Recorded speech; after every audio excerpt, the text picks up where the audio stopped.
Welcome to The Secrets of Success. By following the proven techniques of the guests who appear on this series, you'll learn that even successful people run into detours and failures, and how you can apply their success techniques to change your life. You're now listening to the most unique show on radio, the show dedicated to making you a success. Dr. Brian Lima wants you to be heart to beat. Let's find out how today from Dr. Brian Lima. Dr. Lima, thanks for being with us today. Thank you so much for having me. It's a pleasure to be here. Dr. Lima, you have a unique title to your book. At first, when we say it, it sounds like hard to beat, H-A-R-D, but it's really H-E-A-R-T. Can you explain why? Sure. Well, it's originally the quote from Babe Ruth, who said, it's hard to beat someone who doesn't quit. And as a heart surgeon, obviously, I'm infatuated with the heart. It's my craft. I've spent many, many years learning to take care of people with sick hearts. And like I talk about in the introduction to the book, that phrase "hard to beat," I like to substitute the word heart to just kind of accentuate the analogy that I make throughout the book about the figurative heart, how the heart just never stops. It just keeps beating no matter what's happening. And that's sort of thematic for the entire length of the book. Now, I like that, and I also like you are very modest. You kind of put yourself down throughout the book, talking about your modest background, etc. So can you tell us about your background and how you got to the point of becoming a heart surgeon? Sure. So I was raised in a Cuban immigrant family. I was the firstborn here in the United States. It was a low income working class family in New Jersey, actually, right outside of Manhattan. And I just, from my parents, learned the value of hard work, strong work ethic, and really had no role models, professional role models, and basically fell in love with science, with medicine, and just really gave it my all. I ended up getting almost a full scholarship to Cornell for my undergraduate studies, and then from there got a full tuition scholarship to Duke for medical school, and spent another 7 years at Duke training in general surgery, and then from there finished out my training in heart surgery at the Cleveland Clinic. And now I'm in Long Island as the director of the first and only heart transplant program on Long Island, which we started 2 years ago. I'm very proud to say, and it's really been an amazing experience, and it's been exhilarating. COVID or no COVID, it's really been an amazing ride. Now, Dr. Brian Lima, I'm going to say again, you're much too modest because I've read your book and you kind of slide through your background. But you, when we say worked hard, but 8th grade actually, and it sounds funny for a doctor, but 8th grade was a turning point. Why? It was. My father had always preached hard work, and I didn't really take it to heart, so to speak. And it wasn't until our 8th grade graduation ceremony where they were handing out awards, actually. And a good buddy, my best friend, who was also from an immigrant family, won all the awards. And I remember just that feeling of, this is happening because I really didn't apply myself. I didn't try my best. And it was such a humiliating thing because it's one thing to try your best, and if you fall short, well, at least you know you did everything you could. But when you don't apply yourself and have a bad outcome or a negative result, that's something that I vowed at that moment in time I would never let happen again. It was a huge turning point in my life, and I've never looked back since. With people today, don't most of us seem to feel that you can't fail if you don't try, so we kind of take the easy road? Is that what you're seeing? It is, and I think I talk a lot about the fear people have of failure, and how every failure out there is magnified now because of the internet, social media. Everyone's under a microscope, and so people are just not willing to stick their neck out because, what if I fail? They get so caught up in all the bad things that can happen, they're not really willing to take the risk. And not to mention that we also get flooded with these get rich quick schemes and overnight success and all these things that's heavily, talked about on Instagram and other modes of social media that adds that extra hurdle for people to want to, take the long road. And it's all really this fixation with shortcuts. And if I remember I think it was during your residency or medical school, but a 12-hour day would have been a short day for you at that point. And you were doing this day in and day out. Do I remember correctly? Yes, and the image that I try to paint is it's think of running a marathon at a sprinter's pace while simultaneously drinking out of a fire hose. And that was for a decade, really, after medical school, of really, really grueling surgical training, not seeing the light of day for close to a decade, if not longer. I'm just thinking of an analogy for most people. That's like taking a final exam or a bar exam or CPA exam, but 12 hours, or I know that was a short day for you. It was more like 14 to 16, but day in, day out, week in, week out. And of course, if you did something wrong, someone was going to be on your back because you're working in that type of profession where you need to be perfect. There's not too much room for error in heart surgery. That's right. And it was, Duke at the time, and to some degree still today, was considered one of the most intense programs. All the programs are intense, really, but it had that reputation, and so you never were allowed to slide. I mean, any deviation from perfection, you were going to hear about it, and so that's what made us into the doctors that we were. I mean, it was just learning to be at your best, even when you didn't feel like you were at your best or you were sleep deprived. But you always had to rise to the occasion. You mentioned in your book and urge us to assume direct control over our destiny. How do you suggest people do that? Or maybe if you want to use yourself as an example, how did you do that? It starts off, I think, with a choice. You have to choose to do that. You have to believe that you can and will accomplish whatever you set out to accomplish. If you don't believe it, it's never going to happen. So it starts really with just that, making that first step, that choice in your mind that you're going to do it.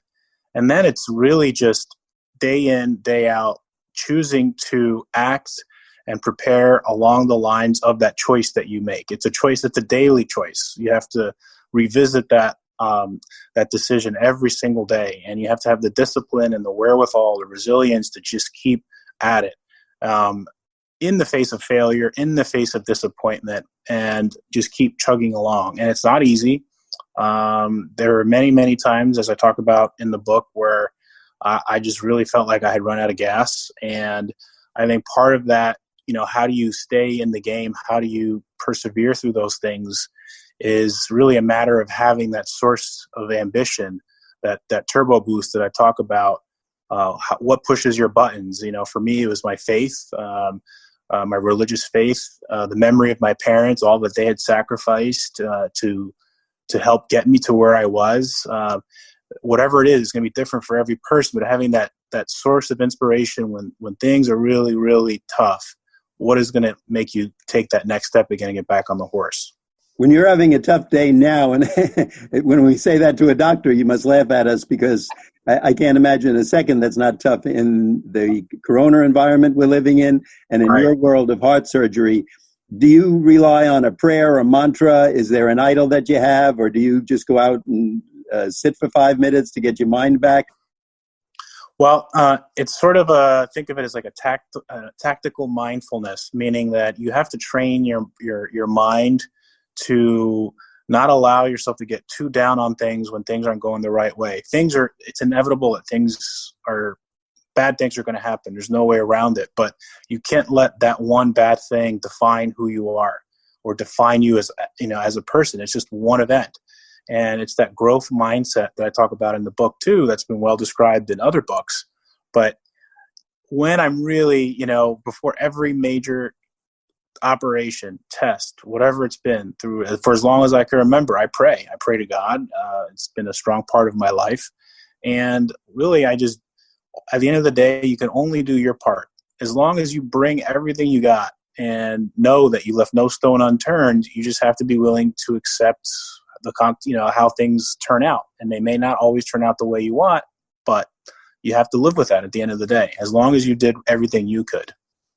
Dr. Lima, if our audience is just tuning in, I'd like them to know that they're listening to The Secrets of Success on the voice of Nassau Community College, 90.3 WHPC. I'm your host, Bill Horan. Today we're talking to Dr. Brian Lima, Lima. He's the author of the book Heart to Beat, and he's the director of heart transplant surgery at Northwell Health. Dr. Lima, if someone is looking for your book or wants to know more about you, is there a website they should look for? And can you tell us where the book is available? Sure. So the book, Heart to Beat, it's available on Amazon, Barnes & Noble, anywhere where books are sold. And I have a website. It's it's brianlimamd.com. And there's some more information about me, about the book, and other parts of my professional past and current, what I'm doing actively as a surgeon now. But those are the three main sources there. There's a quote in your book, and I love it because you'll understand why, but you say, you don't have to be the smartest person, just the hardest working. I think most of us, we see a doctor in your position and we say, oh, gee, he's gifted, he's brilliant, he knows what he's doing. But you're very humble and you make no bones about how hard you had to work to get where you are. Do most of us miss that today?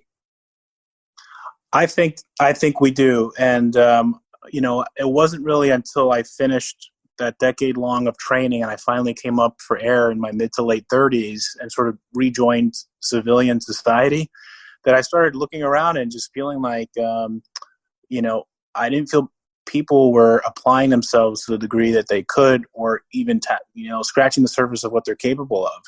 And as I talk a lot about throughout the book, at every single stage of my academic progression and career, I've rarely, if ever, been the smartest person or anywhere close to the smartest person in the room. I didn't have a photographic memory.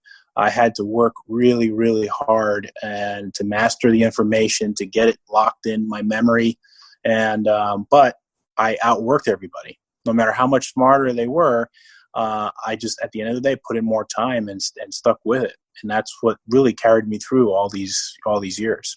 And I know you have another saying about having no regrets. If you do everything you can possibly do, and if you're the hardest working, if for some reason it doesn't work out, well, I mean, sometimes that happens. That's life. But absolutely, giving your best.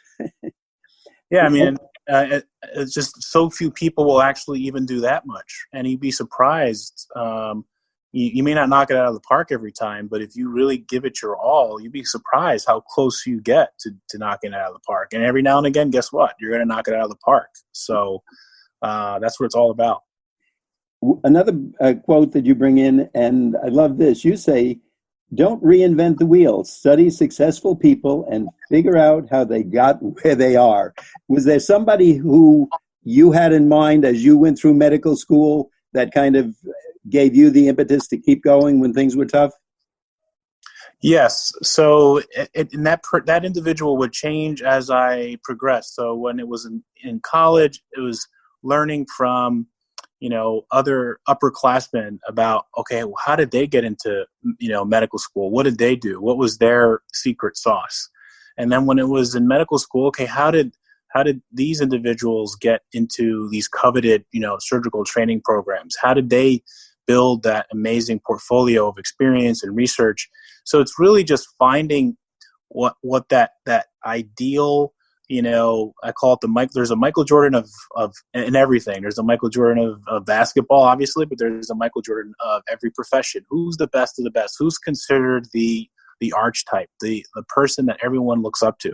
And nowadays, this information is so readily available, you don't have to reinvent the wheel. You can figure out how that individual was able to do those things, study their habits, study how they went about it, and just either closely imitate it or duplicate it.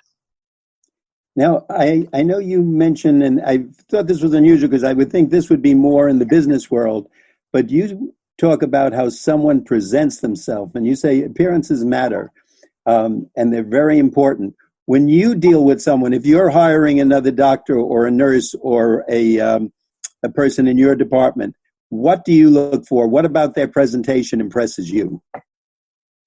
Well, first off, they have to be personable, but they have to be someone that you take seriously, that they carry themselves in a way that when they're speaking, you're listening and you believe what they're saying, and you believe they're passionate about it, and that they're presentable. I mean, I joke about it in the book, but if I, rolled up out of a shed somewhere and to go talk to some patient and their family about some life-threatening operation that I was proposing, and I was wrinkled scrubs, unkempt, I mean, they'd be run into the next hospital.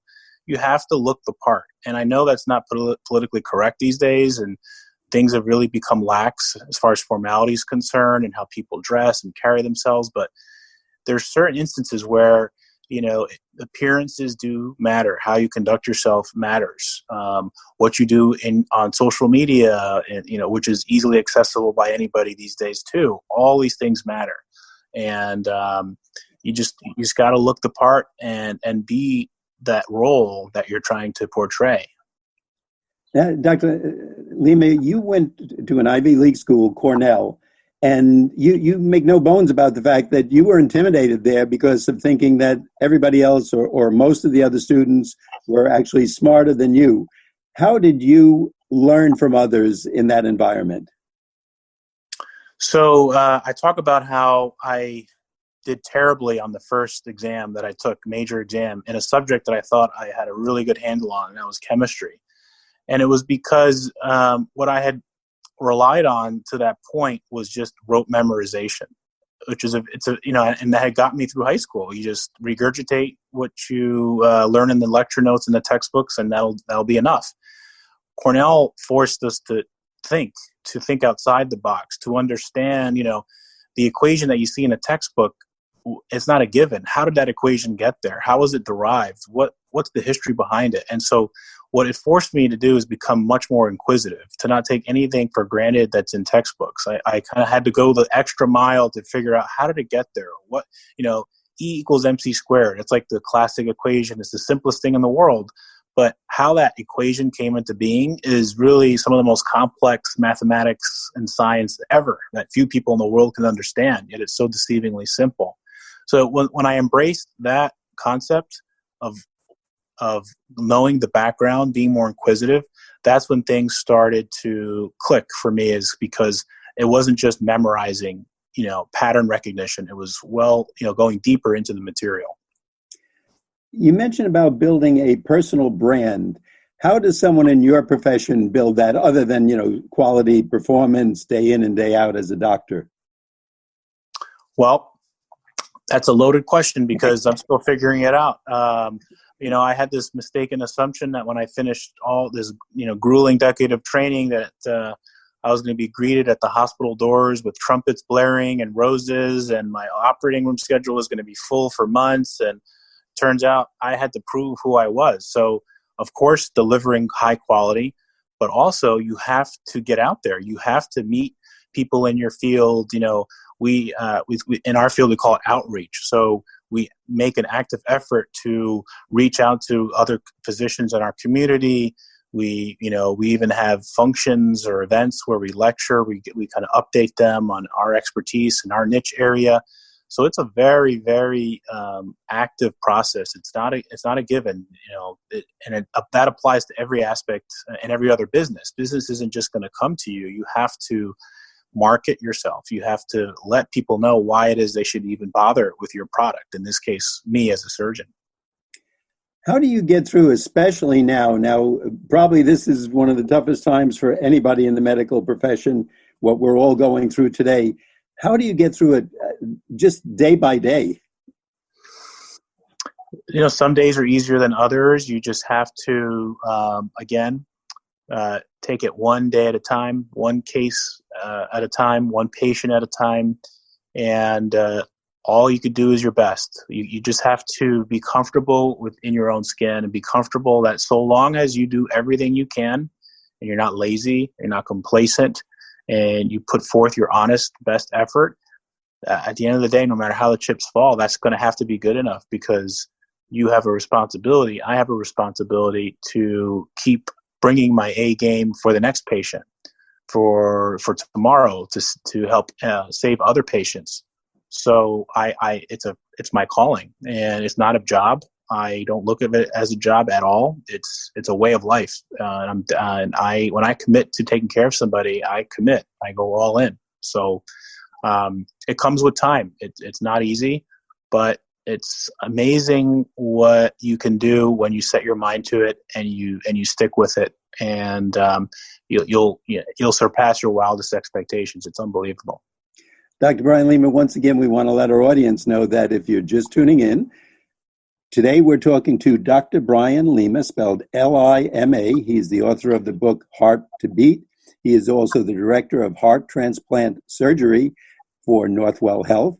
And this is a terrific book, Heart to Beat. I would say to anybody who really is looking forward to their career, whether it's high school, college, junior college right now, we're at that graduation point. It's a great book to show what it takes if you really want to get to that place in life and to meet your goals, reach your passion. Could you tell us, Dr. Lima, where can we get the book? And is there a website where we can find out more? Sure. The book is available on Amazon, at Barnes & Noble, and the website is Brian Lima, MD, and that also has links to purchase the book, and it also has just a lot more information about myself and my professional past and career. And of course, I'm Bill Horan. You're listening to The Secrets of Success, and we're going to be talking to Brian Lima some more and finding out more information. One of the things in his book was something called the propulsive power of ambition. I love it when someone comes up with a new saying or a sentence. So can you tell us what that is, Dr. Lima? Sure. Maybe for folks that are a little younger, they won't know about the Knight Rider.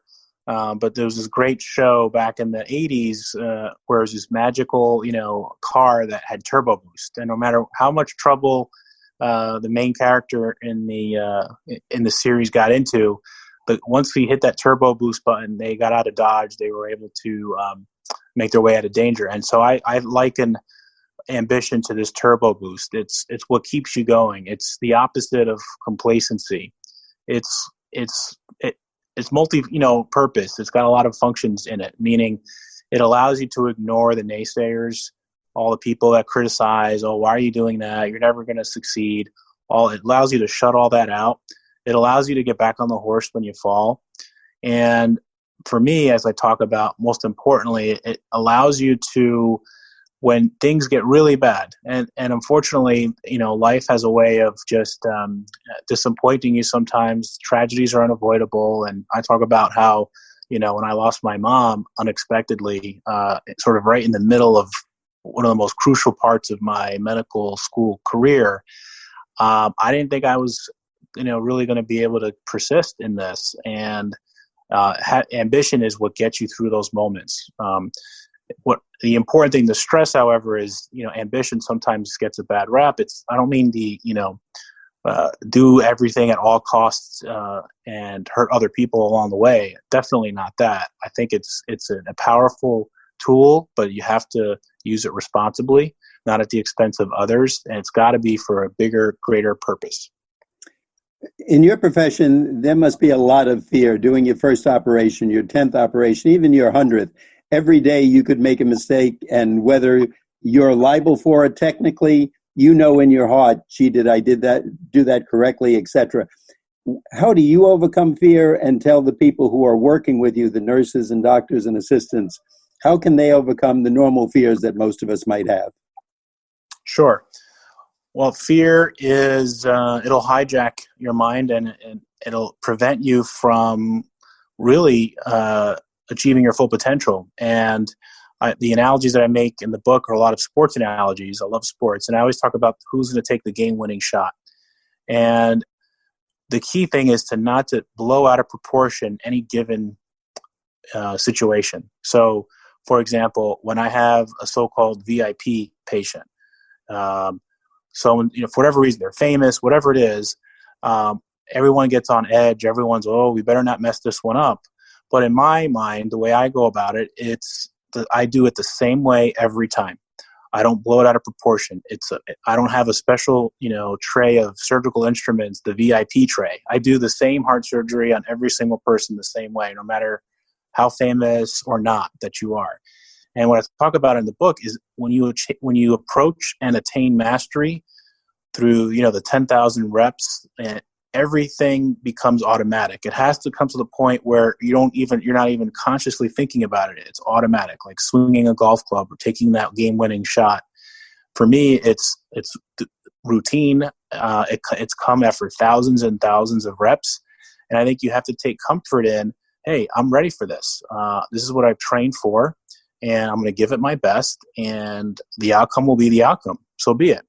So I think that's really the only way to overcome fear, is to get to the point in your calling that you're so well prepared that fear has no place in your mind or in your heart. You mentioned in your book that the biggest threat to our success is staring at us in the mirror. Right. Can you explain that to us? Right. I think that we're our own worst enemy many times. We, the stories we tell ourselves, our own self-doubt, we sometimes we just let our minds play tricks on us, and we're as capable as we want to be. But the key is wanting to be and not selling ourselves short. So that's really, that's what's going to limit how far you can make it, because it's not really what is imposed upon you by the outside world or other individuals. It's what limitations you impose upon yourself. And so that's why I think we're really our own greatest threat to our success.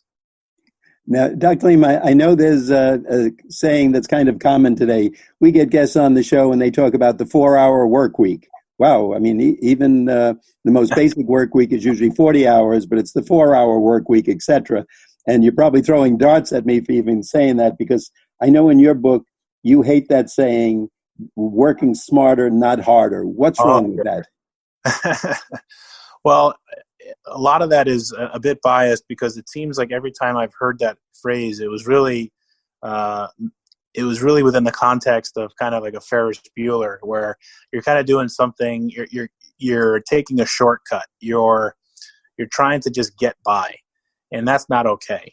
And I think that these are not mutually exclusive things. Working smarter and harder are both necessary. You can't work smarter without working harder. And I think, of course, there's ways to do things more efficiently, but whenever it means taking a shortcut or just doing the bare minimum to eke by, that's when I have a problem with that. And unfortunately, that's where I think that phrase seems to be used a lot.